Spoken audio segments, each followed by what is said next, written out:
তাদের মাথায় হাত দিয়ে অন্তত আর মিথ্যা বলবে না। এটা হলো গুরুত্বপূর্ণ বোঝাতে। আল্লাহ সময়ের কসম কেন করলেন? সময়ের কসম এই জন্য করলেন, আল্লাহ বুঝাইলেন। ইমাম রাজি রহমাতুল্লাহ আলাইহি বলছেন, যখন তার উস্তাদ খুঁজে পাচ্ছিলেন না, কেন সময়ের কসম করলেন? বাজারে গেলেন, যাওয়ার পরে দেখেন সেই মনীষী বাজারে যাওয়ার পরে একজনের চিৎকার শুনলেন, চিৎকার করে বলে, কে আছো, আমার উপরে একটু রহম করো, দয়া করো, আমার পুঁজিটা তো গলে যায়, আমার পুঁজিটা তো শেষ হয়ে যায়, আমার পুঁজিটা তো ফুরিয়ে যায়, আসো একটু রহম করো, আমার উপরে একটু দয়া করো। এই কথা বলছিল, চিৎকার করে ডাকছিল। কাছাকাছি যে দেখলো কার উপরে কেন রহম করতে হবে, যে দেখে একজন বরফ বিক্রেতা, সে চিৎকার করে বলছে, আমার উপরে রহম করো, দয়া করো, আমার উপরে একটু মায়া করো, ভালোবাসা দাও, আমার এই বরফটা তাড়াতাড়ি কিনে নাও, আমার পুঁজিটা শেষ হয়ে যায়। কারণ তার ইনভেস্টটা ছিল বরফে। যখন সূর্যটা উদিত হয় আর প্রখর তীব্র তীব্র থেকে তীব্রতর হতে থাকে, আইস গুলো, বরফ গুলো গলে যেতে থাকে। বলেন ঠিক না বেঠিক? তাইলে যদি বরফ গুলো গলে যায়, তার পুঁজি তো পানি হয়ে গেল। এখন পানি কি কেউ কিনবে? না, কিনবে না। আমাদের জীবন তেমনই বরফের মতন, প্রতিদিন গলে যায়, প্রতি মুহূর্তে চলে যায়, আমাদের সময়গুলো বয়ে যায়। সময় শেষ হওয়ার পরে আমাদের আর ফিরিতেও কেউ কিনবে? বলেন কিনবে? মরা লাশ যদি কাউকে বলা হয় বিয়ে দেবে, পাত্র মানে খুব সরকারি চাকরি করে, কি চাকরি করে? সরকারি। ভারতে দেখলাম একটা নিউজে, সরকারি চাকরি করে, তাই বন্দুক ধরে কইছে, এই মেয়ে তোর বিয়ে করতে হবে না, তোর মারি ফেলবো। মানে বন্ধু, সরকারি চাকরিজীবীদের কদর আছে না নাই? আছে। মানে কি, কালো কুলো হইলেই হয়। আমার যুবকরা সারা জীবন চোখে দিয়ে দিয়ে দেখা যায় কালো কুলো নিয়েছে। ঠিক না বেঠে? সরকারি, আরে বাবা, এইটার মনে হ্যাঁ হইতে পারে না। ও আমার ভাইরা, কথাটা এই জন্য বললাম, এই সরকারি চাকরিজীবীও যদি মারা যায়, বলেন দেখি ওই মারা লাশের আর কোনো দাম আছে? সময় শিখিয়ে দেয়, সময় চলে গেলে আর কোনো দাম নাই। 16টা বছর জননেত্রী শেখ হাসিনা, আমি উদাহরণ দেওয়ার জন্য বলি, কত সুন্দর করে দেশটা চালাইলো। যারা খুন করেছে, গুম করেছে, ওলিয়া উলিয়া পরহেজগার, এদেরকে নিরাপত্তা দিল। 16টা বছর তারাও তেলবাজি করে গেল। অনেকেই দোয়া করে, আল্লাহ বঙ্গবন্ধুর সপরিবারে যারা হত্যা করেছে তাদের জান্নাতুল ফেরদাউস দাও। শয়তান, ও আমলিক করার অধিকার নেই। ঠিক না বেঠিক? ওর আমলিক করতে কয় কিনা? দোয়া বুঝিস না, দোয়া করিস। আবার একজন দোয়া করছে, আল্লাহ বঙ্গবন্ধুকে তুমি জাহান্নামের উচ্চ মাকাম দান করো। ও জানেই না জাহান্নাম কে জান্নাত আছে না নাই। এদের আমলিক করারও কোনো অধিকার নাই। ভাইরা আমার, আমলিকদেরকে বলবো, আমলিক করানোর লোক খুঁজে পান না আমাদের, দেখেন লাইন মতো দোয়া করে দেবো, যা হয় হবে। আমাদের দোয়া তো আপনাদের ভালো লাগে না। দেখেন 16টা বছর ধরে দোয়া করলাম, কবুল হয়েছে না হয় নাই? আমরা বলেছি এই জালিমের পতন হবে, আজ হোক কাল হোক এই জালিমের পতন হবে, পরাজয় হবে। আল্লাহর কাছে চিৎকার করে কেঁদেছি, আল্লাহ তুমি এই জালিমের পতন ঘটাও, পতন ঘটাও। বিএনপিও পতন করাইতে পারে নাই, জামাতও পারে নাই, হেফাজতও পারে নাই। আন্দোলন করলো কত, কোনো আন্দোলনে কাজ হয় নাই, খালি লাশের সারি বেড়েছে। অথচ আমার ছাত্র জনতা জেগে উঠল, রাজপথে দাঁড়ালো। আর সেই রাজপথে দাঁড়ানোর পরে ছোট ছোট বাচ্চা শিশুগুলো, নাবালকেরা বলল, আমরা শান্ত হতে চাই, আমরা মুগ্ধ হতে চাই, আমরা মুজাহিদ হতে চাই। আর আল্লাহ রাব্বুল আলামিন এই ছোট ছোট নাবালক শিশুদের হাতে বিজয়টা দান করে দিলেন। বলেন সুবহানাল্লাহ। বিজয় দান করেছেন কে? আর এখন অনেকেই ফল ভোগ করে, অসুবিধা নেই, করে, কিন্তু নীতি নৈতিকতার মধ্য থেকে করবেন, অনৈতিক ভাবে না। ঠিক না ঠিক? অনৈতিক ভাবে যদি আগে যা হয়েছে এখনো যদি তা হয়, তাইলে কিন্তু আমাদের এই পরিবর্তনের কোনো দাম আছে নাকি? না, কোনো দাম নাই। আসল কথায় আসি, পয়েন্টে চলে আসি। আমি সময়ের কথা বলছিলাম। ভাইয়েরা আমার, এই সময়ের গুরুত্ব দিতে হবে। সময়ের গুরুত্ব দিতে যদি ব্যর্থ হই, তাইলে আমাদের এই জীবনটাই বরবাদ হয়ে যাবে। চোখেরই পলকে তুমি হতে পারো লাশ, চিরতরে বন্ধ হবে তোমারই নিঃশ্বাস। হবে আলাম তোমার নাম মসজিদের মাইকে, হবে আলাম তোমার নাম মসজিদের মাইকে। বাড়িওয়ালা নাই রে বাড়ি নাই রে দুনিয়াতে, বাড়িওয়ালা নাই রে বাড়ি নাই রে দুনিয়াতে, বাড়িওয়ালা নাই রে বাড়ি নাই রে দুনিয়াতে, বাড়িওয়ালা নাই রে বাড়ি নাই রে দুনিয়াতে। ঠিক না বেঠে? এই গানের গীতিকার জনাব মুহতারাম আব্দুল কাদের হাওলাদার চিরজনমের মতো বিদায় নিয়ে চলে গেল। অন্ধকার কবরে পাড়ি জমিয়েছি। যে মানুষদেরকে সাবধান করেছে, ভাই মাইকের অবস্থা এই হইলে তো আমার আরেকটা মাহফিল আছে, পেশমারা খাবো। গলা তো ডাইরেক্ট খেয়ে ফেলছে ভাই, একটু পিছনটা বাড়াই দেন। ওই যে মিক্সার নিয়ে আইছেন একটা, ওটা যদি কাজ না হয় তা আনিছেন কেন? খামাখা ভাড়া দেবেন না।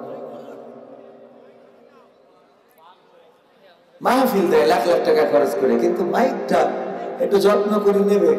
হুজুরদের খাতি না দেন, অন্তত গাঁথি দিয়ে মেশিনটা তো দেবেন নাকি? আমাদের এটা মাইক খারাপ হলে এ হইলো এই যে মানিকির মতো, বেশি থাকবে বেশি ছাড়া।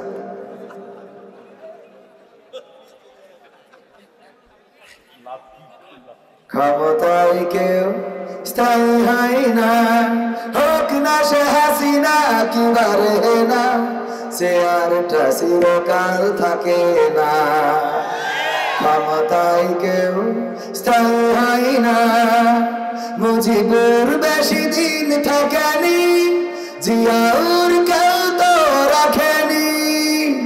মুজিবুর বেশি দিন থাকেনি, জিয়াউর কেউ তো রাখেনি। এরশাদ চলে গেছে পৃথিবী ছেড়ে, এরশাদ চলে গেছে পৃথিবী ছেড়ে, কেউ আজ তার কথা কয় না। ক্ষমতায় কেউ স্থায়ী হয় না, হোক না সে হাসিনা কি বারে না, সে আরটা চিরকাল থাকে না। হাসিনা ক্ষমতা ধরে রাখতে আয়না ঘর বানিয়েছিল, জনগণের রোশানলে দাদার দেশে পালিয়ে গেল। হাসিনা ক্ষমতা ধরে রাখতে আয়না ঘর বানিয়েছিল, জনগণের রোশানলে দাদার দেশে পালিয়ে গেল। ডিবি হারুনের পাশে আর, ডিবি হারুনের পাশে আর পরিমণিদের দেখা যায় না। ঠিক না বেঠি? ও আমার ভাইরা, এটাও সময়ের কথা বলার জন্য গানটা গাইলাম, কোন রাজনীতি করার জন্য নয়, রাজনীতির জন্য নয়। সময়টা শিখিয়ে দিল ক্ষমতা চিরদিন থাকে না। নমরুদের ছিল না, ফেরাউনের ছিল না, আব্রাহার ছিল না, আবু জাহেলের ছিল না। এখনকার যারা নব্য তাদের পথের পথিক, তাদেরও এই ক্ষমতা চিরকাল স্থায়ী হবে। কত কয় না হবে না, হবে না। সুতরাং সময়টাকে গুরুত্ব দিতে হবে। আল্লাহ বললেন 16টা বছর দিলাম, 16টা বছর দিলাম। আমি দেখতে চাইলাম এই 16 বছরে তুমি কি করো। একটা দিনের জন্য সর্দি কাশি হইল না, একটা দিনের জন্য অন্য কোন রোগ হইল না। করোনা এসে কত মানুষের ধরল, কিন্তু আমাদের কোন নেতানেত্রীর ধরল না। করোনাও আমাদের ভয় পায়। ঠিক না ভাই? ঠিক। আমরা করোনার চেয়েও শক্তিশালী, আমরা করোনার চেয়েও শক্তিশালী। ঠিক না বেটে? করোনার চেয়েও আমরা শক্তিশালী। সুতরাং ভাই নাই, ও আমার ভাইরা, করোনা কত লোকের নিয়ে গেল, কত আল্লাহ নিয়ে গেল, কত আল্লাহ নিয়ে গেল, কিন্তু আমার নেত্রীর সময় দেওয়া হলো না। দেখা যাক আরো কিছু ভালো কাজ করে কিনা, আরো কিছু দূর ভালো কাজ করে কিনা। কিন্তু আল্লাহ রাব্বুল আলামিন সর্বশেষ যখন জুলুমের একেবারে চূড়ান্ত সীমারেখা অতিক্রম করলো, আমার ছাত্র জনতা, নিষ্পাপ ছাত্র জনতা অধিকার চেয়েছিল, চাকরি চেয়েছিল, বৈষম্য বিরোধী একটা রাষ্ট্র চেয়েছিল। আর তার বিনিময়ে তাদের বুকের উপরে বুলেট বিদ্ধ করা হলো, তাদের উপহার দেওয়া হলো বন্দুকের গুলি। সেই বন্দুকের গুলি আমার জনগণের টাকায় কেনা হয়, বলেন ঠিক কিনা? আমাদের পুলিশেরা আমাদের টাকায় বেতন পায়, আমাদের র্যাব, আমাদের ডিবি, আমাদের ডিজিএফআই, আমাদের এনএসআই, যত প্রশাসনিক বাহিনী আছে সব জনগণের মাথার ঘাম পায়ে ফেলা, সব জনগণের রক্ত পানি করা টাকা, এই টাকায় তারা বেতন পায়, এই টাকায় তাদের বউয়ের লিপস্টিক হয়, এই টাকায় তাদের বউ রমঢম করে বেড়ায়, আর আমাদের বুকের মধ্যে তারা গুলি ঢুকিয়ে দেয়। আল্লাহ বলল তোদের এই জুলুমের অবসান আমি করিয়ে দেব। পানি মানে সরানো সময় লাগলে বল, আল্লাহ জুলুম অবসান করিয়েছে না করাই নাই? আল্লাহ জুলুমের অবসান করালেন। ওগো আমার আওয়ামী লীগের ভাইয়েরা, ওগো আমার বিএনপির ভাইয়েরা, জামাত, হেফাজত, জাসদ, বাসদ, যে দলের হন না কেন, এতটুকু বলবো ভাইয়েরা আমার, সময়কে কাজে লাগাবেন। যতটুকু সময় পাবেন ভালোর সাথে থাকবেন, আলোর সাথে থাকবেন। রহম করবেন কে? আল্লাহ হেফাজতকারী, হেফাজত করবেন। যদি হেফাজত না করে এই বাংলার জমিনে থাকবেন। এই ইতিপূর্বে বাংলাদেশের কোন সরকারকে ক্ষমতা ছাড়ার পরে দেশ ছাড়া লাগে নাই, বলেন ঠিক কিনা? দেশ ছাড়া লেগেছে, তার মানে এমন অপরাধ করেছে, দেশ তো নিজে ছেড়েছে, আরো 300 এমপি মন্ত্রী তারা ছাড়লো। আর আমার স্যার দোকানে বসে বুড়ি টিনা টানা মুসাল্লি বলে, শেখ হাসিনা ভাই নাই ধানমন্ডি ছাড়ি নাই। ঠিক না ঠিক? আল্লাহ কি কব ভাই, তোর হেদায়েত হইল। আচ্ছা নাই কত নেতা কিরা বলে হাতি ঘোড়া গেল তোর, আর মশা বলে কত জল। ও আমার ভাইরা, হাতি ঘোড়া সব তো পালিয়ে গেল। যারা বলল পালাবো না, পালাবো না, প্রয়োজন হলে ফখরুলের বাসায় গিয়ে উঠবো। ঠিক না বেঠে? এই পাড়াবেলা বলা লোকটা কোথায় হারিয়ে গেল? গৌর গোবিন্দের মতো পাইলাম না খুঁজে।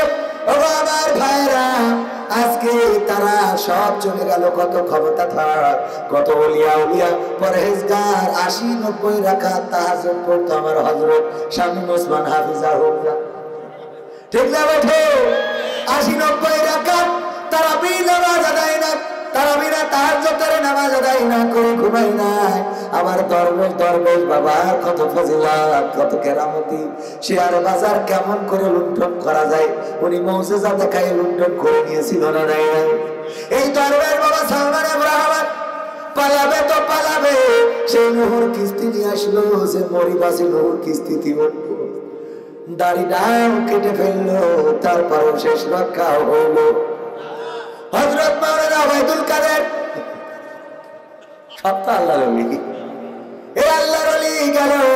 তারপরে আমার মানিকা কত বড় পরহেজগার বান্দা, বুঝতে পারলো এই দুনিয়ার জীবন জীবনই না। সুতরাং কি করতে হবে? আল্লাহর পথের পথিক হইতে হবে। তাই মুখের দাড়িটা ছেড়ে দিলে, মাথায় টুপি পরাইলো, সব আরাম আয়েশ ত্যাগ করে বনবাসে যেয়ে কলা পাতায় শুয়েছিল। ঠিক না বেঠে? তার ধরলো তো ধরলো, বেশি পর্যন্ত খুলে নিলে। এমপিরা সব কোথায় গেল? মন্ত্রীরা সব কোথায় গেল? কোথায় কাদের কাকা? তাদের সারা দেশটা এখন লাগে ফাঁকা ফাঁকা। ঠিক না বেঠে? পালাবো না, পালাবো না, পালাবে না, যাই না তবু দেখা। পালাবে না, পালাবে না, যাই না তবু দেখা।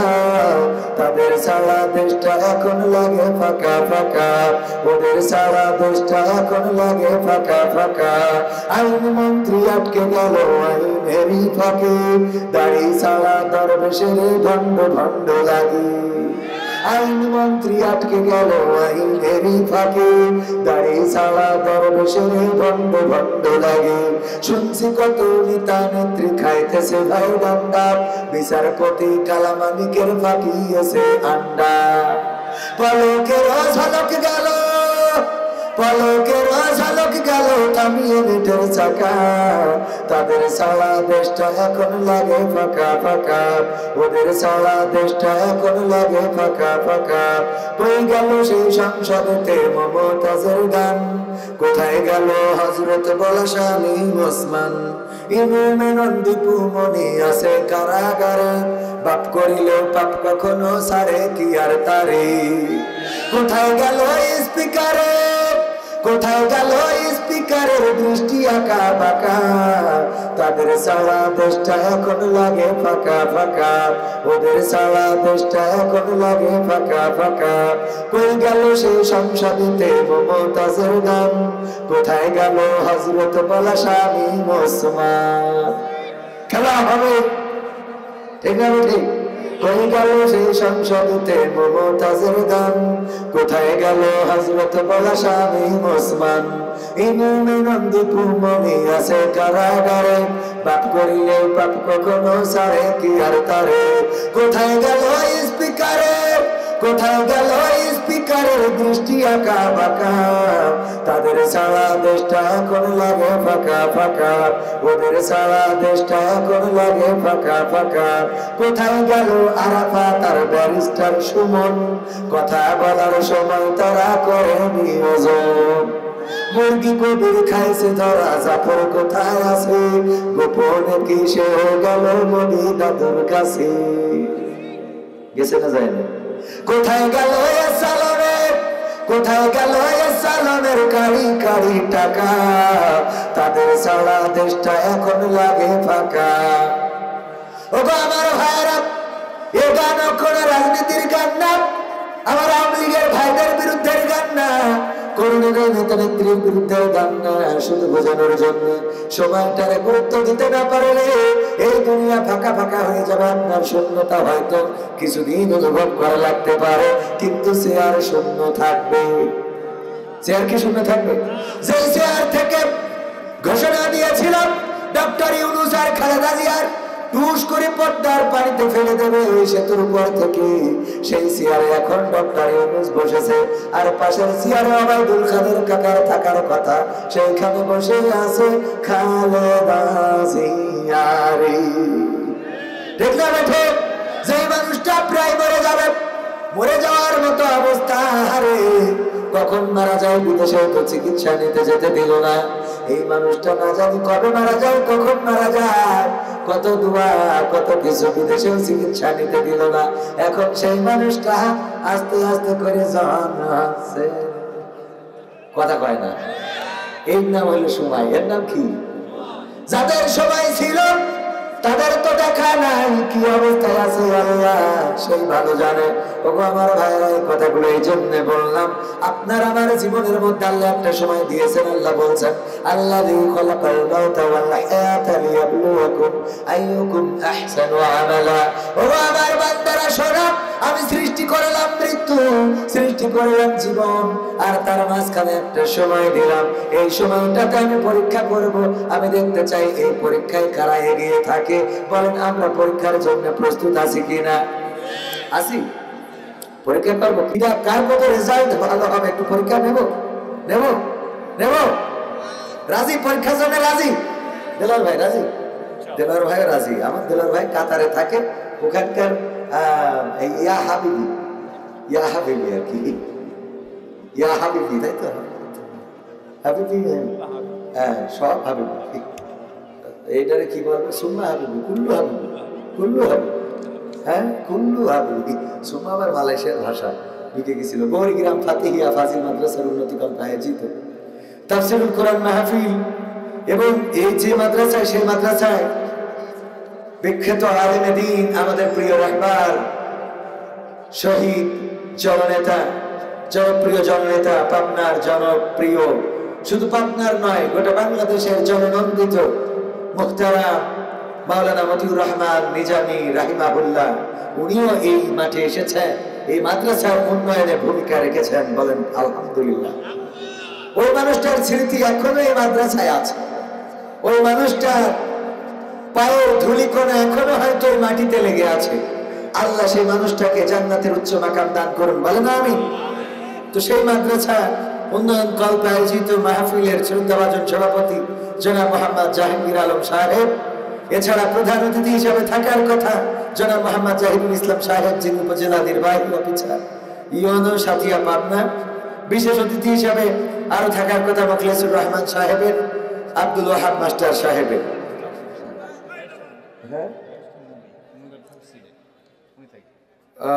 আমাদের মুহতারাম শ্রদ্ধাভাজন জননেতা, জনপ্রিয় জননেতা শহীদ মতিউর রহমান নিজামী রাহিমাহুল্লাহর সুযোগ্য সন্তান ব্যারিস্টার মোমেন ভাই, উনি এই মাহফিলে আসবেন এবং আরো একটা মাহফিল এখান থেকে সেরে আমাকে যেতে হবে, সেই মাহফিলে উনি থাকবেন। মেবি হয়তো ওখান থেকে এখানে আসবেন, অল্টারনেট হবে।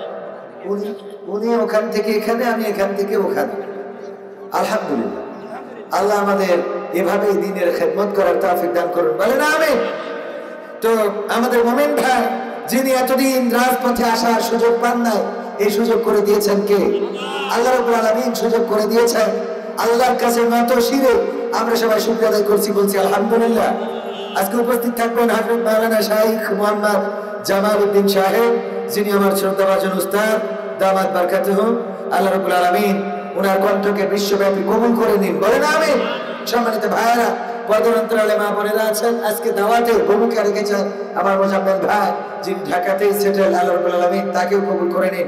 পাশে আছেন আমার দেলোয়ার ভাই, পাবনার মানুষ মানেই সরল। উনি বলতেছে এত ফোন দিয়ে ধরেন না, কিন্তু ফোন দিয়ে ধরি না বলে রাগ করে আমার সাথে সম্পর্ক ছিন্ন করেছে, এমন হয় নাই। কারণ এর নাম হলো ভালোবাসা। এর নাম কি? ভালোবাসা। পাবনা থেকে ছুটে এসেছেন এই পর্যন্ত। আল্লাহ রাব্বুল আলামিন আমার ভাইজানকে কবুল করে নিন, বলেন আমিন। আবার কাতারে গেলে উনি ছুটে যান এয়ারপোর্টে, উনি ওখানে খেদমত করেন, তরকারির বাগানে নিয়ে যান, কি খাবেন খান, কি পরবেন পরেন। উনার দেওয়া জুব্বা এখনো বাড়িতে আছে, গাইনি। আলহামদুলিল্লাহ, রেডিমেড তাড়াতাড়ি করে এক রাতের মধ্যে বানাই দিয়েছে। মনে আছে আপনার? আপনার মনে না থাকলে আমার আছে, কারণ আপনি দেশেন। হ্যাঁ, আলহামদুলিল্লাহ। কৃতজ্ঞ যে মানুষের প্রতি কৃতজ্ঞ হয়, সে আল্লাহর প্রতিও কৃতজ্ঞ হয়। যে মানুষের শুকরিয়া আদায় করে না, সে আল্লাহর শুকরিয়া আদায় করে না। এই জন্য মানুষের প্রতিও মাঝে মাঝে শুকরিয়া প্রমাণ হতে হবে। আল্লাহ রাব্বুল আলামিন আমার ভাইজানকে নেখায়া দান করুন, বলেন আমিন। সম্মানিত ভাইয়েরা আমার, আমি যদি পরীক্ষা দিই, আমি দেখবো এই পরীক্ষায় কারা কারা জিতে যান। যদি পরীক্ষায় পাশ করেন, বুঝবেন আপনি এগিয়ে গেছেন। যদি আপনি ফেল করেন, বুঝবেন আপনার ইলমে আমলে অনেক ঘাটতি আছে। আল্লাহ যেন আমাদের সেই ঘাটতি পূরণ করে দেন, বলেন আমিন। তাই পরীক্ষা শুরু হয়ে যায়। আল্লাহ রাব্বুল আলামিন হঠাৎ করে মুনকার নাকিরকে খুঁজে পাচ্ছে না, কোথায় হারিয়ে গেল, কোথাও পাওয়া যায় না। একদল তদন্ত কমিটি বানালো, ফেরেশতাদেরকে বললো যাও তাড়াতাড়ি করে দুনিয়ায় খুঁজে দেখো কোন কবরে আটকা পড়েছে, খোঁজো খোঁজো, খুঁজে বের করো। খুঁজতে খুঁজতে খুঁজতে খুঁজতে কোথাও পায় না, কোথাও পায় না। আল্লাহর কাছে গেল, বলল আল্লাহ দুনিয়ায় তো কোথাও পাইলাম না। আল্লাহ বললো বাংলাদেশে যাও, আমেরিকায় যাও, লন্ডনে যাও, ফিলিপাইনে যাও। কত লাশের জ্যাম পড়ে গেছে, ওদেরকে প্রশ্ন করবে। মান রব্বুকা ওয়া মান দীনুকা ওয়া মান নাবিয়ুকা, কে প্রশ্ন করবে। তাড়াতাড়ি করে যাও, খোঁজো যেভাবে হোক। দরকার হলে সৈন্যবাহিনী আরো বাড়িয়ে নাও, আরো কিছু ফেরেশতা বাড়িয়ে নাও। ফেরেশতা বাড়িয়ে নিয়ে খোঁজা শুরু করে দিল। জমিন আসমান সব তন্ন তন্ন করে খুলতে খুলতে হঠাৎ করে দেখে হযরত আব্দুল কাদের জিলানী রাহিমাহুল্লাহ কবরের মধ্যে মুনকার নাকিরের বান্দা রয়েছে। বান্দা রয়েছে, বাধা রয়েছে। বান্দা মানে বাধা, বাধা রয়েছে। কেন বাধা? কি অপরাধ তা জানে না। বাধা দেখেই চলে গেছে ফেরেশতারা। যে বলল আল্লাহ পাইছি, কিন্তু দেখলাম হাত কড়া দিয়ে বাঁধে রেখেছে, পিছনের মধ্যে হাত মুড়া দিয়ে বাঁধে রেখেছে। আল্লাহ কি করবো? কয় তাড়াতাড়ি ছাড়াই নিয়ে আসো। আসা ওই ফেরেশতারা এসে আব্দুল কাদের জিলানীকে বলছে, হুজুর কেন বেঁধে রেখেছেন? একটু যদি ছেড়ে দিতেন। কত লাশ, প্রশ্ন করতে হবে। মান রব্বুকা ওয়া মান দীনুকা ওয়া মান নাবিয়ুকা, সুযোগ তো পায় কেউ, তা অন্য কোনো ফেরেশতা তো নাই। এই দুইজনই তো আমাদের সম্বল। তাড়াতাড়ি যদি একটু ছেড়ে দিতেন। আল্লাহ আমাদের পাঠাইছে। কয় না, ছাড়া হবে না, ছাড়া হবে না। আল্লাহর যে বলো আব্দুল কাদের জিলানী ছাড়বে না। ফেরেশতারা যে বলেছে ছাড়বে না, বলেছে তাইলে যাও, যে জিজ্ঞেস করো কি জন্য ছাড়বে না, অপরাধটা কি। এসে জিজ্ঞেস করেছে অপরাধটা কি? অপরাধ হলো এই মুনকার নাকির আমার কবরে ঢুকেছে, কিন্তু আমাকে সালাম বলে নাই, আমাকে সালাম দেয় নাই, এই জন্য বেঁধে রেখেছি। কেন আমাকে সালাম দিল না? ঠিক আছে, ভালো কথা। ফেরেশতাদের আল্লাহ বললেন জিজ্ঞাসা করো কি করলে ছেড়ে দিবেন। আব্দুল কাদের জিলানীকে বললো, আব্দুল কাদের জিলানী অপরাধ তো করে ফেলেছে, ভুল তো করে ফেলেছে, কি করলে ছেড়ে দিবা বলো দেখি। বলতেছে ছেড়ে দেব, ছেড়ে দেব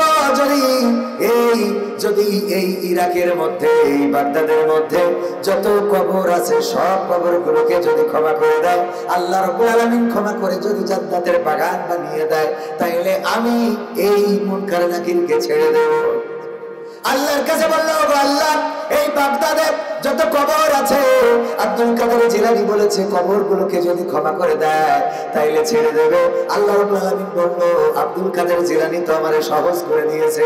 ওরে আব্দুল কাদের জিলানী, তুমি যদি আজকে আমারে যে বিপদে ফেলাইছাও, তুমি যদি আজকে আমারে বলতে গোটা দুনিয়ার তামাম জাহানের দুনিয়ায় যারা এসেছে আর আগামীতে যারা আসবে সবার কবরগুলো মাফ করে দিতে হবে, আমি যে বিপদে পড়েছি মাফ করে দিতাম। তুমি শুধু বাগদাদের কবরগুলোকে মাফ চেয়েছো, আমি আল্লাহ এই বাগদাদের সকল কবরের আযাব মাফ করে জান্নাতের বাগান বানাই দিলাম। বলেন সুবহানাল্লাহ। সুবহানাল্লাহ বলেছেন না বলেন নাই? বলেছেন কয়জন? হাত উঁচু করেন সাক্ষীকে। সুবহানাল্লাহ বলেছেন কয়জন? সুবহানাল্লাহ বলেছেন না বলেননি কয়জন?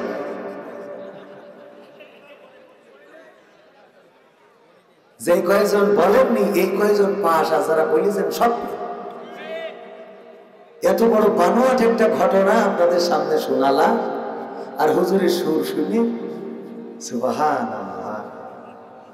দাজ্জাল কিভাবে মানুষকে জাহান্নামে নিয়ে যাবে চিন্তা করে দেখেন। এই ঘটনা আল্লাহ বিপদে পড়ে নাউজুবিল্লাহ বলবেন না? এটা নাউজুবিল্লাহ হবে না সুবহানাল্লাহ হবে? বলেন তো। আল্লাহ বিপদে পড়ে, এটা একটা কথা হলো? এটা কোনো কথা হলো? সুর দিয়ে বললেই সুবহানাল্লাহ করে বসে থাকে। একটু ভাবেন না, একটু চিন্তা করবেন, একটু ভাববেন যে আমলটা করছেন সে আমলটা সঠিক নাকি বেঠিক। মাত্র এই হাজার জনতার মধ্যে 10 থেকে 15 জন পাশ করেছেন যে সুবহানাল্লাহ বলেন নাই। তাও আমি জানি না ওনারা ইতিপূর্বে আমার এই পরীক্ষা দেখে ফেলেছে কিনা, কারণ গত বছর মনে হয় 2 এক জায়গায় এই পরীক্ষা আমি নিয়েছিলাম যে আমি একটু পরীক্ষায় আমার উস্তাদ অ্যাডভোকেট গাজী এনামুল হক সাহেব উনি আমার ছোটবেলায় আমাদের মাদ্রাসার মাহফিলে এই পরীক্ষা করেছিলেন। আমি সেই পরীক্ষায় হেরে গিয়েছিলাম। ছোট ছিলাম তো। এখন বুঝে শুনে সুবহানাল্লাহ বলতে হবে। খালি মন চাইলো বা শুনলেন সুর দিল, ওই যে একজন ওয়াজ শুনতে এসে ঘুম এসে গেছে, তো ওই সময় হুজুর কালেকশন করতেছে আমাদের লড়াইয়ের মতো একজন আর কি। তো হুজুর কালেকশন করতেছে, উনি ঘুমায় পড়েছে। হুজুর বলছে, হবে আমার ভাইরা 50,000 টাকা দেওয়ার মতো কোন আল্লাহর বান্দা কি আছেন? কোন আল্লাহর বান্দা কি দিতে পারবেন 50,000 টাকায় মাদ্রাসার উন্নয়নের জন্য? যদি দেন আমি দোয়া করে দেবো আপনার মা বাপ দাদা দাদি নানা নানি 14 গোষ্ঠী যেন জান্নাতে থাকে। বলেন দেওয়ার মতো কেউ আছেন নাকি? এই পাবনায় কি এমন মায়ার মানুষ, দয়ার মানুষ নাই? এত টাকা কি পাবনায় কারো নাই?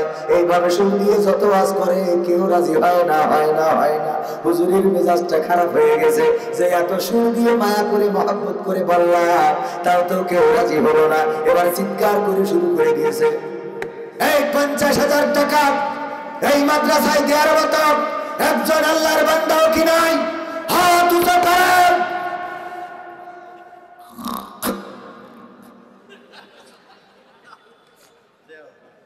ও হাত উঁচু করেছে। হুজুর বলছে, ভাই নাম কি?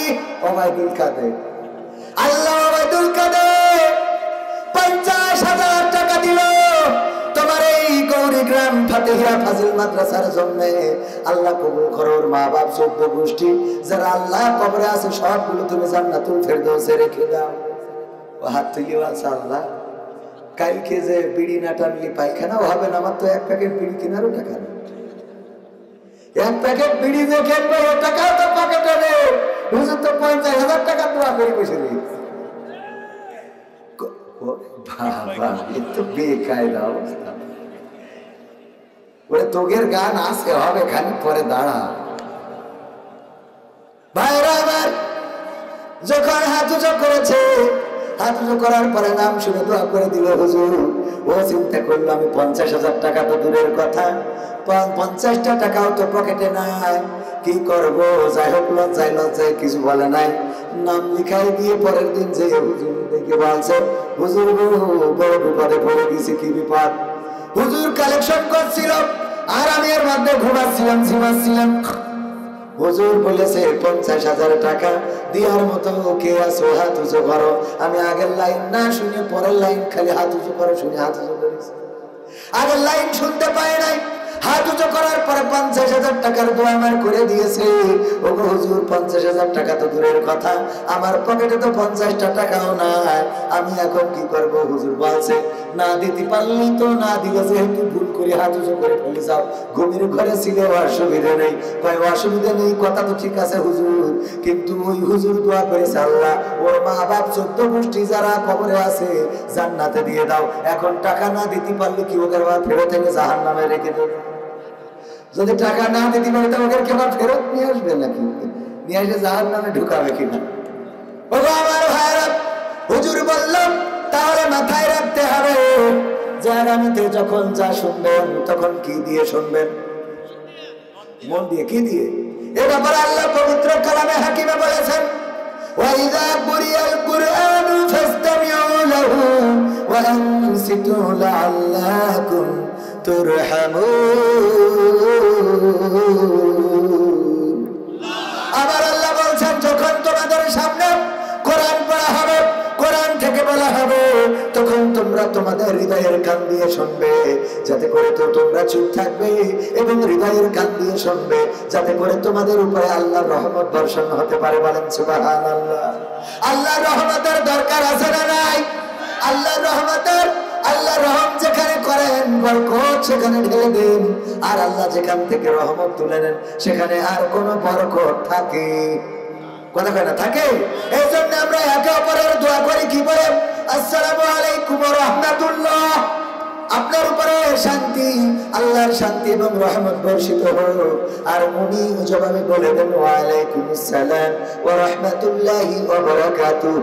আপনার উপরে আল্লাহর শান্তি, রহমত এবং বরকত বর্ষিত হোক। কত সুন্দর দোয়া! আর এই দোয়াগুলো এখন না করে অনেকেই বলে গুড মর্নিং, সকালবেলা কি বলে? Good morning, good evening, good afternoon, good night. ওরে বাবা, এগুলো বলার থেকে যদি আপনি সালাম দিয়ে শুরু করেন, সালাম দিয়ে শেষ করেন, আপনি দোয়া করলেন কত সুন্দর করে, আল্লাহর রহমত শান্তি বর্ষিত হোক, রহমত বরকত বর্ষিত হোক, তিনিও আপনার জন্য দোয়া করে দিল। ও আমার ভাইয়েরা, এমন করে দোয়া করার দরকার আছে না নাই? আছে। কিন্তু আমাদের মধ্যে সমস্যা হলো আমরা অপরিচিত মানুষের সালাম দেব, হুজুরদের সালাম দেব, যাদের আমরা চিনি না তাদের সাথে যদি প্রথমে দেখা হয় সালাম দেব, কিন্তু যাদের আমরা চিনি, যাদের ভালোবাসি, বাবা সন্তানকে সালাম দেয় না। বলেন ঠিক কিনা? অথচ আগে পাগলেও তো নিজের ভালো বোঝে। কথা কয় না? পাগলেও তো নিজের ভালো বোঝে। আপনি কোন পাগল যে নিজের সন্তানের বলেন না যে তোমার উপরে আল্লাহর শান্তি রহমত বর্ষিত? আপনি বলেন না কেন? এটা তো আগে সন্তানের বলতে হবে। এর আগে আপনি সন্তানের না বলেন, একটু পরে বলেন, তার আগে বলতে হবে বউ। কার? স্ত্রীর, ওয়াইফ। কি? আরে কথা কয় না। অথচ ডার্লিং এর ঠিকই কেনা নেই। আসসালামু আলাইকুম, কেমন আছো তুমি? আজকে বাবু তুমি খেয়েছো? না বাবু খায়নি। আছে না নাই? সালাম দিবেন, আগে স্ত্রীকে সালাম দিবেন, কারণ স্ত্রীর ভালো আপনি চান না। এই জোর হাসছে না, মানে মনে করছে মরি গেলি বাঁচি, এরম নাকি? তো মরলেও বাঁচতা, মরে না কেন? তবে পুরুষরা তো এই কথা বলে না, বরং পুরুষরা আমার দেওয়ার ভাই গান গায়, আমি পারি না আর পারি না, আমি কেন মরি না, আজরাইল কি চিনে না আমারে গো, আমি পারি না আর পারি না, হয়তো 2 দিন পরে মরবো, আগে মরলে কি ক্ষতি, ওরে এই দুনিয়ার রং তামাশা বুঝলাম না রে একরতি, ও আমার ঘরের রমণী সেজে কালে নাগিনী, ঘরের রমণী সেজে কালে নাগিনী, আমারে বাজাইলো 12টায়, আমি পারি না আর পারি না। কথা কয় না? তবে এটা ভালো যে আমার দেওয়ার ভাই নিজে কয় যে আমি পারি না, আমার কেন মরণ করে না। ভাবি কি কয় জানো? ভাবি কয় তোর মরণ করে না কেন? আল্লাহ আজরাইল তোর কাছ পাঠায় না কেন? ভাই উদাহরণ দিলাম, ওনার কয় না, ওনারা দুইজন বিদেশেও যায় একসাথে, দেশেও আসে একসাথে, আলহামদুলিল্লাহ ভালো মিল আছে। আল্লাহ কবুল করুন, বলেন আমিন। আল্লাহ একসাথে জান্নাতে রাখুন, বলেন আমিন। এই ভালোবাসা থাকার দরকার আছে না? আল্লাহ রাসূল সাল্লাল্লাহু আলাইহি ওয়াসাল্লাম আম্মা আয়েশা রাদিয়াল্লাহু তাআলা আনহা পানি পান করতেন যেই গ্লাসে, সেই গ্লাসটা যেই জায়গায় আম্মা আয়েশা রাদিয়াল্লাহু তাআলা আনহা মুখ লাগায়ে পানি পান করতেন, আর আমার বিশ্ব নবী সাল্লাল্লাহু আলাইহি ওয়াসাল্লাম সেই জায়গায় মুখ লাগায়ে পানি পান করতেন। বলেন সুবহানাল্লাহ। আল্লাহর নবীর স্ত্রী আম্মা আয়েশা রাদিয়াল্লাহু তাআলা আনহা যখন কোনো হাড় চিবাতেন, কোন গোশতের টুকরার মধ্য থেকে হাড়টা চিবিয়ে রেখে দিতেন, আল্লাহ রাসূল সাল্লাল্লাহু আলাইহি ওয়াসাল্লাম ওই হাড়টা আবার চিবাতেন। আল্লাহর নবীর স্ত্রী আম্মা আয়েশা রাদিয়াল্লাহু তাআলা আনহা জিজ্ঞাসা করলেন, এমন কেন করেন গো নবী? আল্লাহ রাসূল সাল্লাল্লাহু আলাইহি ওয়াসাল্লাম বললেন, ওগো আয়েশা, এতে করে আমার প্রতি তোমার প্রতি আমার মহব্বত আল্লাহ রাব্বুল আলামিন বাড়িয়ে দেন। বলেন সুবহানাল্লাহ। কিন্তু আমরা এইগুলো করতে পারি কি করে? আমাদের মা বোনেরা ওরা নিজেরা স্বামীর জন্য পরিচ্ছন্ন থাকে না, গোবর দিয়ে মশাল বানায়, আছে না নাই? গোবর দিয়ে মশাল বানায় আর ময়লা মাটি কাদা মাটি মেখে বেড়ায়। যেদিন বলে, আমি যদি বলি আমার স্ত্রীকে, আমার বেবি গো আজকে দেলোয়ার ভাই বাড়ি যাবো পাপ নাই, আমার বন্ধু মানুষ, তার সাথে তোমার আজ পরিচয় করাই দেবো, ওরে বাবা সাজু গুজু দেখে কি ডারে। ঠিক আছে, ঠিক এইবার সাজা গুজা লিপস্টিক কনে কুতি কনে দেবে, ঠোঁটের তার নাকে লাগায় বসে টিপ, ছোটটা না বড়টা পারবে, কোনটা সুন্দর দেখা যায় কারণ দেবার ভাইয়ের সামনে জাতি হবে দেখে যেন বলে কবির ভাইয়ের মালটা ভালো। কথা হয় না, সত্যি বলবেন না? না, আপনি এটা উদাহরণ। আপনার আজকে আজ আসিছেন যখন, আজকে তেসরা খেয়ে যান, আল্লাহ কবুল করুন। বলেন আমিন। আসবে, বাস খাবেন না তাহলে? ও আমার ভাইয়েরা, যারা আমার দেলার ভাইয়ের সামনে খুব সাজুগুজু, এত সাজা সেজেছে, মেকআপ টিকাপ করে আলকাতরা বেগম পরিমণি হয়ে বসে আছে। আমি ঘরে ঢুকে আমি বলছি, তো বাস তাকিরুল্লাহ কই বেরোয় আইছি। বাস বেরোয় যাচ্ছ কেন? কিটা তুমি তোমার বউ না? আমি শালি মনে করি বলেছি, নিজের বল নিজে চিনতে পারছি না, তোমার সেজেছে বন্ধুর কাছে আমি। কথা কয় না, অথচ আমার সামনে সাজে না। এই জন্য আমারও মার্সেদের উপর ভালো লাগে। এটা উদাহরণ। কি ধারণ? কি ধারণ? স্ত্রীরা যদি স্বামীদের জন্য সাজুগুজু না করে, যদি মেকআপ না করে, স্বামীদের জন্য ছোট ছোট পোশাক যদি না পরে, স্বামীদের জন্য পাতলা কাপড় যদি না পরে, তাহলে ওই স্বামীরা ওই পরিমণির ছোট পোশাক দেখে পাগল হবে, ওরা ওই পাতলা কাপড় দেখে পাগল হবে। কিন্তু আমার নারীরা যারা নিজের স্বামীর জন্য এইটা পরে না, আর বাইরে যেদিন পার্টি হবে, যেদিন বিয়ে বাড়ি যাবে, যেদিন কারো মুসলমানিতে যাবে, যেদিন কারো ডিজে পার্টিতে যাবে, ওই দিন যখন সাজু গুজু করে যায়, ওই যাওয়াটা তার জাহান্নামের যাওয়ার কারণ হয়ে দাঁড়ায়। বলেন ঠিক কিনা? ঠিক না বেঠে? এই জন্য মা বোনেরা যারা পর্দায়, আজকেই স্বামীকে বলবে যান বাজার থেকে ছোট ছোট কাপড় এনে দেন, ওইগুলো পরেন না বুঝে আর একটা দেখিতে ওই যে টাঙ্কি বাড়ি বেড়াচ্ছে। এই ঠিক বলছি না? ঠিক বলছি। এগুলো বলা লাগছে না, বললি তো এইসব পরকীয়া ঠেকাতে পারছিল। খালি ডিভোর্স আর ডিভোর্স, পরকীয়া বেড়ে গেছে। বাড়ার কারণ তো এছাড়া তো আমি কারণ দেখি না। কারণ ওই যে ওই সব থেকে মানে হ্যাঁ মুরব্বী, ঠিক না? ঠিক। হ্যাঁ, কি করছে হুজুর? আমার একটা প্রশ্ন ছিল, আমি একটা মেয়েকে খুব ভালোবাসি, কিন্তু আমি বিবাহিত, এখন আমার করণীয় কি? শয়তান রে শয়তান, অসুবিধা। এটা খারাপ ভাবে নিয়ে আর কিছু না। আল্লাহ এইভাবেই মানুষকে তৈরি করেছে, মানসিকতা দিয়েছে কি? এই মানসিকতা দিয়েছেন কে? এই ভালোবাসা আছে বলে একজন প্রবাসে পরিশ্রম করে, আমার আপনি কাতারে থেকে এই যে ভাবি নিয়ে গেলেন, এই ভালোবাসাটা আছে। ঠিক না ঠিক?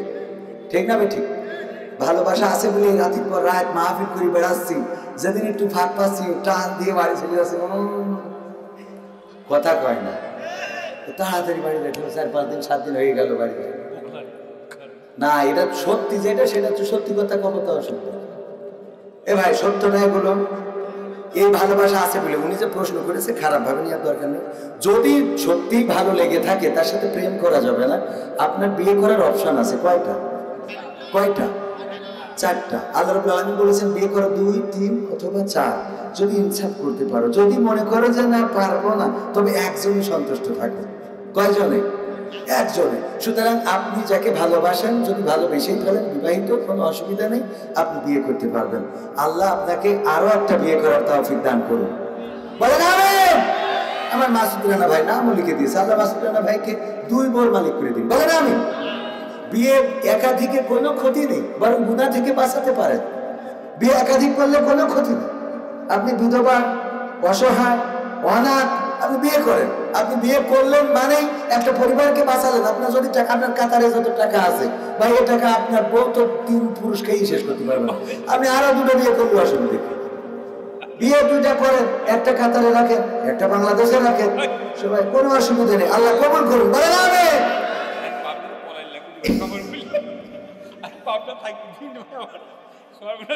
এ দুঃখ কনে তো ও আমার ভাইরা, 2টো বিয়ে করারও জ্বালা আছে না নাই?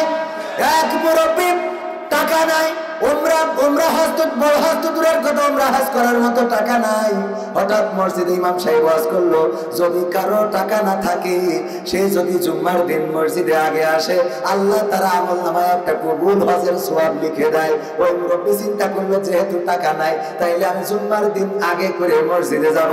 মুরব্বি আগে গেছে, যে দেখে দেওয়ার ভার মতো আরেক মুরব্বি বসা রয়েছে। ভাই চিন্তা করলো, মুরব্বি চিন্তা করলো, যাকে এই সপ্তাহে যেহেতু হয় নাই, আগামী সপ্তাহে যাব। আগামী সপ্তাহে, পরের সপ্তাহে আর একটু আগে করে গেছে, তাও যে দেখে আল্লাহর ওলি বসা। এর পরের সপ্তাহে চিন্তা করলো আর একটু আগে যাব, আর একটু আগে যে দেখে তাও ওই মুরব্বি বসা 3 দিন হয়ে গেল। মিজাজটা খারাপ হয়ে গেছে। ওই মুরব্বি এসে বলছে, মুরব্বি তোমার কোনো কাজ নেই বাড়ি? বলছে, এই মসজিদে তুমি কখন আসো? কখন আসি কেন বাবু, কি হয়েছে কি? হয়েছে কি, আমি হুজুরের কাছে শুনলাম যে জুম্মার দিন যদি কেউ আগে আসে তাহলে তারা আমার নামায় কবুল হয়, যে সোয়াব দেওয়া হয়। তা আমি 3 সপ্তাহ ধরে হাঁটতেছি, তো তোমার জমি তো পাচ্ছি। তা বলছে, খুব দরকার। দরকার বুঝলেই তো বলছি গো বাবু। তাহলে এক কাজ করো, 2টো বিয়ে কি করতে পারবা? কয় হজের টাকা নেই, কিন্তু নিকে করতে পারবা না। ও জ্বর আছে, হ্যাঁ, কথা কয় না তো। বলছে তাইলে আরেকটা বিয়ে করে, আরেকটা বিয়ে করে নিয়ে আসে। বিয়ে করার পরে এই মুরব্বি পরের সপ্তাহে যাইয়ে দেখে আমার দেলোয়ার ভাই যে ওই মুরব্বি বসা, ওই যে 3 সপ্তাহ ধরে হেঁটেছে। তো এই মুরব্বি জিজ্ঞেস করছে, কি গো বাবু, কবুল হজের সওয়াব কি আজকে হইল? আর বাবু বলল, না গো, সে 2টো বিয়ে করে 2টোর গুথাগুথি ফজরে আইসে, এখন বাড়ি যাইনি। ফজরে এসে এখন আর বাড়ি ঢুকো যায়নি, ওদের গুথাগুথি বসে আছে। সওয়াব হয়েছে কিনা হয়েছে আল্লাহ জানে। এখন বিষয় হলো, 2টো বিয়ে করা সহজ, কিন্তু এর গুতাম সহ্য করা কঠিন, বলেন ঠিক না বেঠিক? আমাদের দেশে এই কালচারটা নাই। আমাদের মা বোনেরা এটা মানতেই পারে না। বিয়ে তো যদি 2টা করে কোনোভাবে, মাঝখানে তো দেখলাম যে এক হাফেজ সাহেব 2টা বিয়ে করেছে, তার মেরেই ফেলেছে। দেখেছেন না পেপার পত্রিকা? সত্যি বলছি না মিথ্যা? এই দেখেছেন, এমন কয়জন আছেন? অনেকেই আছেন পেপার পত্রিকা। এক হাফেজ সাহেব, কোরআনের খাদেম, কোরআন যার ছিনার মধ্যে, 2য় বিয়ে করার কারণে স্ত্রী তার মেরেই ফেলেছে। আমি বলেছি তাও ভালো, ও মরে গেছে, ওই জুনিয়র সাকিবির তো ডাইরেক্ট মেশিন কেটে নিয়েছে 2য় বিয়ে করার কারণে। এর তো জ্বালা শেষ নেই, মরেও নেই, বেঁচেও নেই, কথা কয় না। ও যে হিজলের মধ্যে টাকা তুলি বেড়াবে, তাও তো হবে না, কথা কয় না, ঠিক না বেঠে? আমাদের দেশে মানতেই পারে না। এগুলো থেকে পরিবর্তন হতে হবে। তবে আমি বারবার বলছি, ইউটিউবাররা সাবধান, আমি এর মধ্যে নেই। ওরা আমার আবার 1 সপ্তাহ পরে বাড়ি যাই, আমার আবার যদি মাহফিল অনেক ডেট নিয়ে রাখা, সাবধান থাকার দরকার আছে না নাই? মৃত্যুর করে বয়স লাগে না, তো ঠাস করে ধরলেই করে যাবো। আল্লাহ, ও আমার ভাইরা, এই কথাগুলো অপ্রাসঙ্গিক হলেও কথাগুলো গুরুত্বপূর্ণ। পরকিয়া করা যাবে না, প্রেমে পাওয়া যাবে না নিজের স্ত্রী। আমার দেশের মা বোনদের মধ্যে এমন সমস্যা যে পুরুষেরা যদি বিয়ে করে বারবার বলে, ও যদি ওর কাছে 1 রাত 2 রাত কাটাতো তাও কোনো আপত্তি নাই, কিন্তু বিয়ে করলো কেন? বিয়ে দুঃখে পড়ে যাচ্ছে। এই বলে না, বলে না? বিয়ে করা হালাল না ওই 1-2 রাত থাকা হালাল? বিয়ে করা হালাল কাজ করেছে, ওতে ওর ভালো লাগছে না। ও কয় কি, তোমার এত দরকার, তুমি বললে 2 রাত থাকতো, তুমি বিয়ে করলে কেন? আল্লাহ, ঠিক না বেঠিক? হালাল কাজটা করতে দিতে চায়, হারাম কাজ এগুলো ঠিক, এগুলো করবেন না মা বোনেরা, এগুলো করা যাবে না। আপনি কৈফিয়ত তুলতে পারবেন না। আমাদের দেশে এই কালচার নাই। অথচ সৌদি আরবে আমি শুনেছি আমার ভাইজান যেহেতু আরব কান্ট্রিতে থাকে, যদি মিথ্যা বলি ভাই ধরিয়ে দিন, প্রথম যদি কেউ বিয়ে করে আগে শোনে যে তুমি কয়টা বিয়ে করবা, 2-3টে বিয়ে করতে রাজি না হলে ওসব বিয়ে করতে চাই না, যে আগে কথা দিতে হবে। হ্যাঁ, আবার ওই সতীন যে এই যে সাক্ষী, সতীন আবার সাথে করে পরে নিয়ে যে আরেক জায়গায় বিয়েতে নিয়ে আসে।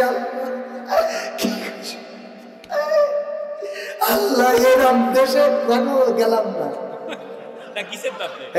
মানে কেন ডাইরেক্ট থাকতে পারলাম না? হ্যাঁ, থাকার দরকার ছিল। আল্লাহ কবুল করুন, বলেন আমিন। এরম না হলে কি বউ, এরকম হওয়া দরকার। এটা হইলে স্বামী ঠিক থাকবে, স্বামী অন্যায় করবে না, অপরাধ করবে না, পাপ কাজে লিপ্ত হবে না। ওগো আমার ভাইয়েরা, পবিত্র কোরআনের 2 নম্বর সূরা, সূরা বাকারার 28 নম্বর আয়াত তেলাওয়াত করেছিলাম শুরুতে, কাইফা তাকফুরুনা বিল্লাহি ওয়া কুনতুম আমওয়াতান ফাআহইয়াকুম সুম্মা ইউমিতুকুম সুম্মা ইউহয়িকুম সুম্মা ইলাইহি তুরজাউন। আল্লাহ রাব্বুল আলামিন বলেছেন, ওগো আমার বান্দারা শোনো, কোন জিনিস তোমাদেরকে তোমাদের মহান রব থেকে ভুলিয়ে দিল, অথচ তোমরা ছিলে মৃত, তোমাদের কোনো জীবন ছিল না। আমি আল্লাহ তোমাদের জীবন দিলাম, আবার একদিন আমি তোমাদের মৃত্যু ঘটাবো, আবার একদিন আমি তোমাদের পুনরুজ্জীবিত করব। সময় শেষে তোমাদের সবাইকে আমার কাছে ফিরে আসতে হবে। বলেন ঠিক কিনা? আপনি ঠিক বললেও ঠিক, আপনি ঠিক না বললেও ঠিক, কারণ আল্লাহর কথার সাথে বেঠিক বলার মতো কোন দুঃসাহস পৃথিবীর কোন মানুষ করতে পারে? পৃথিবীর কোন মানুষ করতে পারে না। কিন্তু আমরা আল্লাহর কথার বাইরে চলি। আল্লাহ আমাদের এত সাবধান করলেন, এত কিছু বললেন, আমরা মানি না। এই জন্য আমি গানে গানে বলেছি, কোরআন পড়তে ভালো লাগে, কোরআন শুনতে ভালো লাগে, কোরআন জানতে ভালো লাগে, কোরআন মানতে ভালো লাগে না। ঠিক না বেঠে? কোরআন পড়তে ভালো লাগে, কোরআন শুনতে ভালো লাগে, কোরআন জানতে ভালো লাগে, কোরআন মানতে ভালো লাগে না। নামাজেতে পড়লে কোরআন মনটা শীতল হয়, কারীর তেলাওয়াত শুনিলে প্রাণ জুড়িয়ে যায়। নামাজেতে পড়লে কোরআন মনটা শীতল হয়, কারীর তেলাওয়াত শুনিলে প্রাণ জুড়িয়ে যায়। সেই কোরআনের ব্যাখ্যা দিলে কলিজাতে আগুন জ্বলে।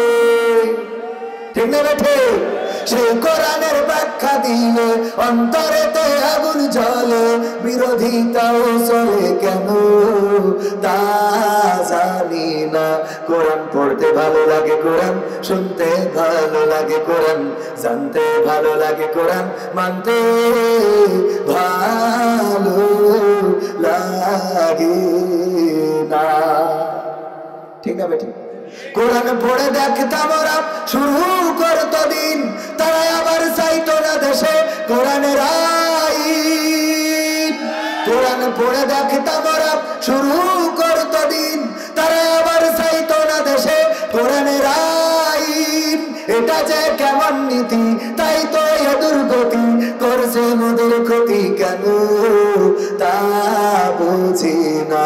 কোরআন পড়তে ভালো লাগে, কোরআন শুনতে ভালো লাগে, কোরআন জানতে ভালো লাগে, কোরআন মানতে ভালো লাগে না। কোরআন বুকে চুমু খাওয়ার লোকের নাই অভাব, সেই কোরআনের বিরোধিতা আবু জাহেলের স্বভাব। কোরআন বুকে চুমু খাওয়ার লোকের নাই অভাব, সেই কোরআনের বিরোধিতা আবু লাহাবের স্বভাব।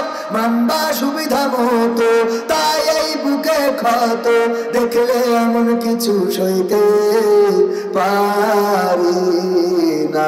কোরআন পড়তে ভালো লাগে, কোরআন শুনতে ভালো লাগে, কোরআন জানতে ভালো লাগে, কোরআন মানতে ভালো লাগে না। ঠিক না বেঠে? এমন মানুষ এখানে আছে না নাই? আছে, আছে। কারা কারা হাত উঁচু করে? নাই তো, এই এনে নাই, এনে সব পীর সাহেব। আল্লাহ সবাইকে কবুল করে নাও, বলেন আমিন। আমি ব্যক্তিগতভাবে কোরআন সব মানি এমন না, তবে মানার চেষ্টা করি। কোরআন জানতে হবে, মানতে হবে, কোরআনের সাথে সম্পর্ক রাখতে হবে, তবে এই কোরআন আপনার আমার নাজাতের ওসিলা হবে, বলেন সুবহানাল্লাহ। সম্পর্ক রাখতে রাজি আছি না নাই? এই কোরআনের জন্য, এই কোরআনের ঘর, এই কোরআন শিক্ষা দেওয়া হয় কোথায়? সেই মাদ্রাসা হলো গৌরীগ্রাম ফাতেহিয়া ফাজিল মাদ্রাসা। এই মাদ্রাসায় কোরআন শেখানো হয় না, হয় না। কোন রকম অল্প আব্বা মা পিটাইয়া পাটাইয়া শিখাইছিল বলে এখনো মোটামুটি বলে কই খাইয়ে যেতে পারতেছি। যদি এতটুকু না শেখাতো তাহলে আমার দিয়ে ওয়াজ করা হতো, বলেন আমার দিয়ে ওয়াজ করা হতো? এই কোরআন যদি শেখেন, আমি অল্প জানি তাই যদি এত দূর আসতে পারি, তাহলে যারা আরো বেশি জানেন কত দূর যাবেন। মিজানুর রহমান আজহারি জনপ্রিয়তা আকাশ চুম্বি, আমির হামজা আসলে লোক বেশি হয় না কম হয়। আল্লাহ মামুনুল হক আমার মাহফিলে দাওয়াত দিয়েছিলাম, এসেছিল এত লোক, মাঠে জায়গা ধরে নাই। ওগো আমার ভাইরা, এই ইজ্জত দান করেন কে?